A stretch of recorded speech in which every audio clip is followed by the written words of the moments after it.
I'm a lady. Baby, I'll keep my mouth for my. It's Mr. Peace again.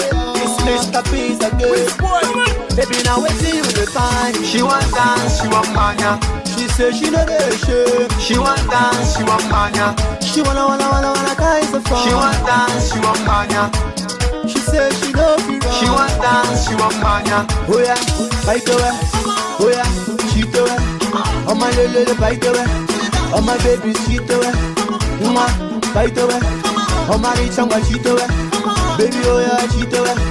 Oh yeah bite the way. Oh kuru bata, oh kuru buku. Baby now what see you they find you say I'm on you. I said now what see you they find you say I'm on you. Take up.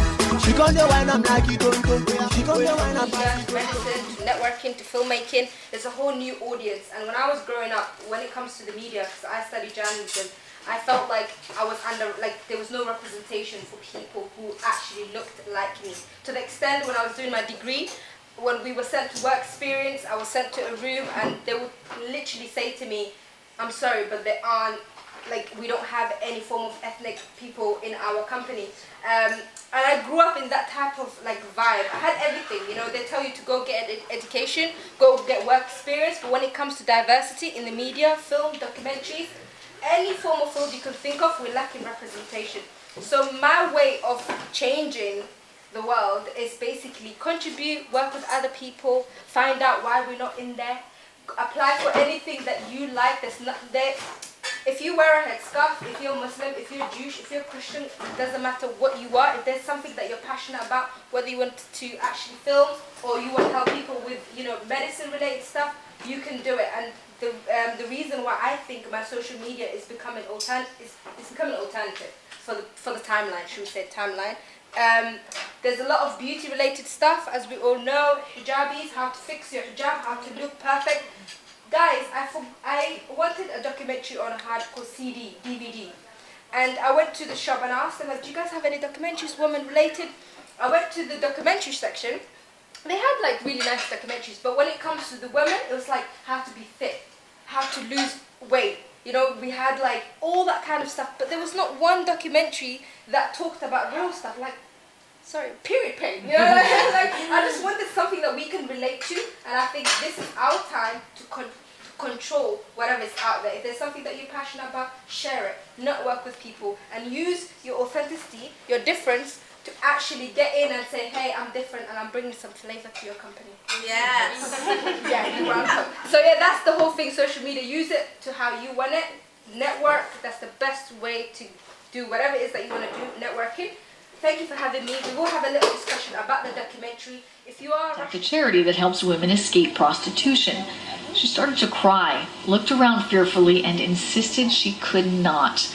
Lippincott says she understands the fear because pimps often beat women who try to escape. She wishes sex buyers would realize that their choices hurt victims. I want to get the word out mostly to the Johns that are out there so that they know that the women that they're having sex with in these hotels for money aren't one. I've actually realized, I didn't know how. I went to a conference organized by these people called Trust Women, and they focus mainly on human trafficking, women, and slavery.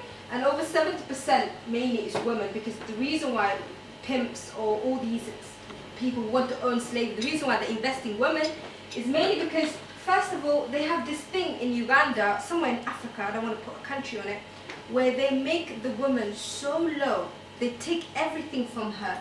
They do stuff that I'm not going to go into details to the person. So that way, that person is literally selfless, they feel worthless. Then they use them to resell them, they do whatever they want with them, because they become not human anymore.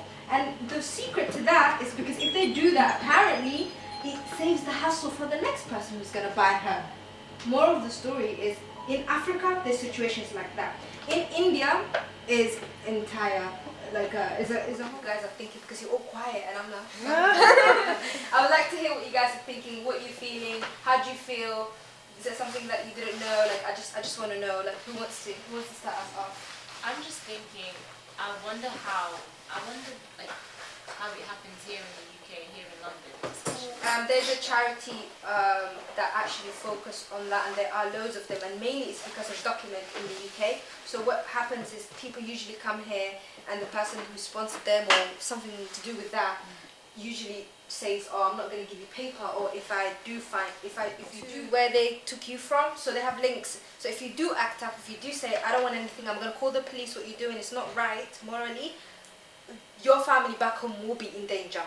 So usually most of the victims in Western, like in the UK or London, they would rather not say anything, because a young girl, she'd probably say, "I don't want anything to happen to my family. There's no whatever." The word, it will come out easily. It's not just like, "I live in the UK." No, some communities are very small. Everybody knows everybody. So I think it's more of fear, I would say, in Western, whatever. Somalis, but you get a lot of Eastern Europeans, and it becomes rife because of promises of employment. Yeah. So they go to places like Poland, or when they just came out of certain situations, and tell these kind of women, "Oh, come with me. I'll get you a job." It happens in Arabaha, like in Dubai with the Filipino women.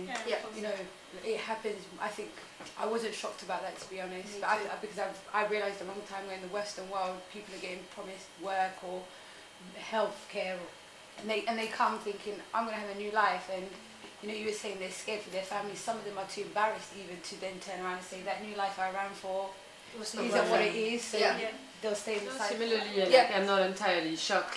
This is pretty like I mean, the misery is kind of all around us. I think you kind of see a lot of people drifting. I think it could be it's not in one particular community. I mean, I'm French, and it's I've heard of things like that. People coming in, and then they use this some sort of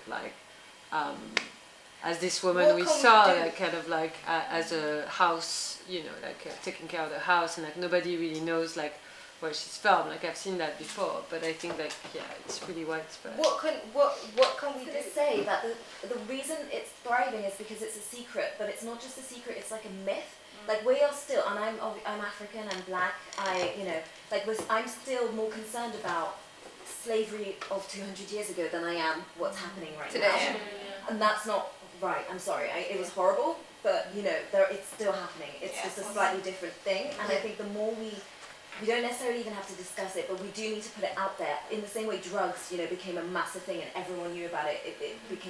It went from being cool to being dangerous. It's something that we all have a responsibility to talk about and not be afraid to talk about, because if we know that it's one of those ugly things, then it's like a communal support of it, as opposed to just thinking it's this horrible thing that's happened far away, or it's not even that real.